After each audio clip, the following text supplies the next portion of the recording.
Hello student, welcome to bright IQ। तो आज हम लोग पढ़ेंगे क्लास 10th जैक बोर्ड का शर्मा गैस पेपर, जिसमें आज हम लोग सॉल्व करेंगे सेट 1 के सेक्शन बी के कुछ क्वेश्चन को।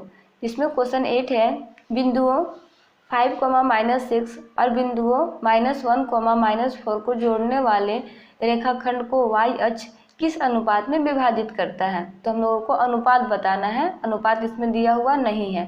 तो इसके लिए हम लोग एक लाइन ड्रॉ करते हैं। इसमें हम लोग इसका नाम देते हैं A, B और एक बीच का बिंदु देते हैं P, जो M1 M2 को 2 अनुपात में विभाजित कर रहा है। जिसमें A का मान 5, -6 है, P का मान 0, y है और B का मान -1, -4 है। यहाँ पे P बराबर 0, y हम लोग इसलिए लिए हैं क्योंकि y अक्ष पे x का मान 0 होता है और x अक्ष पे y का मान 0 होता है। इसलिए यहाँ पे y अक्ष दिया हुआ है, इसलिए x का मान यहाँ पे 0 होगा। इसलिए हम लोग यहाँ पे 0, y राइट किए हैं, क्योंकि सबसे पहले x होता है, उसके बाद y होता है। सो यहाँ पर y अक्ष पर स्थित बिंदु का x निर्देशांक 0 होता है, जो कि यहाँ पे दिया हुआ है। तो माना बिंदु P 0, y है, जो रेखाखंड को M1 M2 में विभाजित करता है। इसलिए यहाँ पे हम लोगों के पास जो दिया हुआ है हम लोग उसको राइट करते हैं। तो यहाँ पे हम लोगों के पास x1, y1 और x दिया हुआ है। तो देखो, A का फर्स्ट बिंदु x1 होता है, P का फर्स्ट बिंदु x होता है और B का फर्स्ट बिंदु x2 होता है। इसी तरह से A का सेकंड बिंदु y1 होता है, P का सेकंड बिंदु y होता है और B का सेकंड बिंदु जो है वो y2 होता है। तो इस तरह से हम लोग इसको राइट कर लेते हैं, x1 y1 x और x2 y2 y। अब हमको M1 और M2 रेशियो फाइंड आउट करना है। इसके लिए हम लोग विभाजन सूत्र का यूज करते हैं।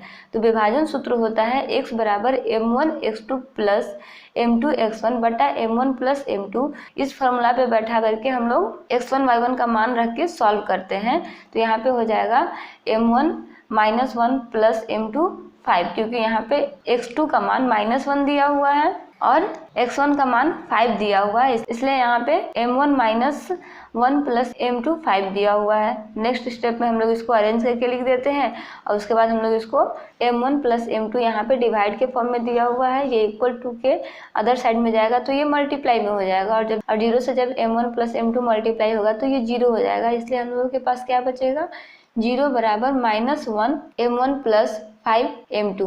तो इसको हम लोग राइट कर सकते हैं 1 M1 इक्वल टू 5 M2, क्योंकि यहाँ पे -1 M1 जो है वो माइनस में है, ये इक्वल टू के अदर साइड में आएगा तो ये प्लस में हो जाएगा। इसलिए ये 1 M1 इक्वल टू 5 M2 हो जाएगा। अब इसके बाद हम लोग इसको बट्टा के फॉर्म में लिखते हैं। तो ये बट्टा के फॉर्म में हो जाता है M1 बटा M2 बराबर 5 बटा 1। ये ऐसा इसलिए हुआ क्योंकि यहाँ पे M2 जो है वो मल्टीप्लाई में इधर आएगा तो ये डिवाइड में हो जाएगा।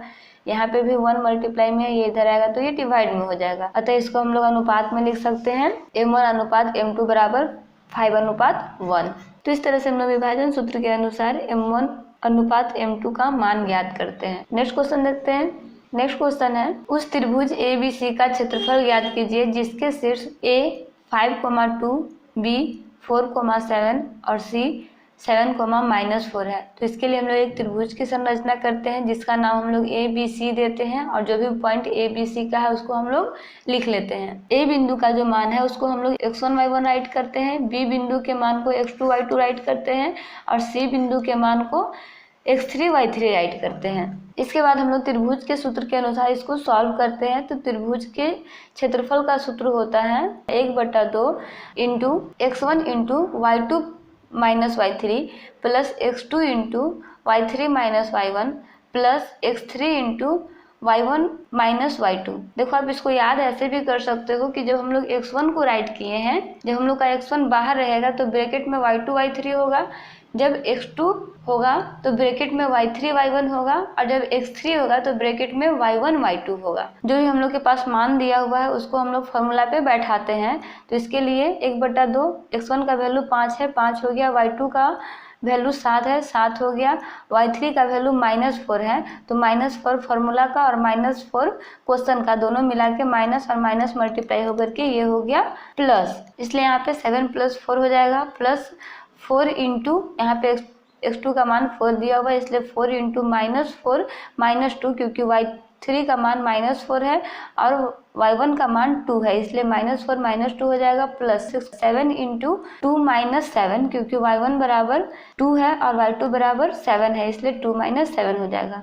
नेक्स्ट स्टेप में हम लोग इसको सॉल्व करते हैं, यानी कि 7 और 4 को ऐड करेंगे तो 11 आएगा, और 11 को 5 से गुना करेंगे तो ये 55 आएगा। नेक्स्ट स्टेप में -4 और -2 को प्लस करते हैं तो ये आता है -6, और -6 को 4 से गुना करते हैं तो ये आता है -24। उसके बाद हम लोग 2 - 7 करते हैं तो इसका आंसर आता है -5, और -5 को 7 से मल्टीप्लाई करेंगे तो इसका आंसर आ जाएगा -35।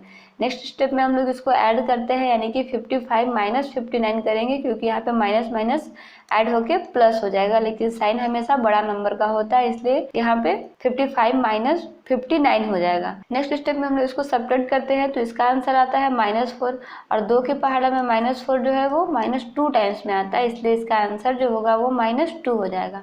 अतः त्रिभुज ABC का क्षेत्रफल बराबर -2 होता है। तो इस तरह से अगर आपके पास ABC का मान दिया हुआ है और त्रिभुज का क्षेत्रफल निकालना है तो आपको सिंपली त्रिभुज का क्षेत्रफल याद रखना है कि त्रिभुज का क्षेत्रफल होता क्या है, और उसके अनुसार आप उसको फॉर्मूला पे पुट करके बहुत आसानी से क्वेश्चन को सॉल्व कर सकते हैं। तो इस तरह के वीडियो को वॉच करने के लिए प्लीज़ मेरे चैनल को लाइक शेयर एंड सब्सक्राइब कर दें। नेक्स्ट क्लास में हम लोग इससे आगे के क्वेश्चन को सॉल्व करेंगे।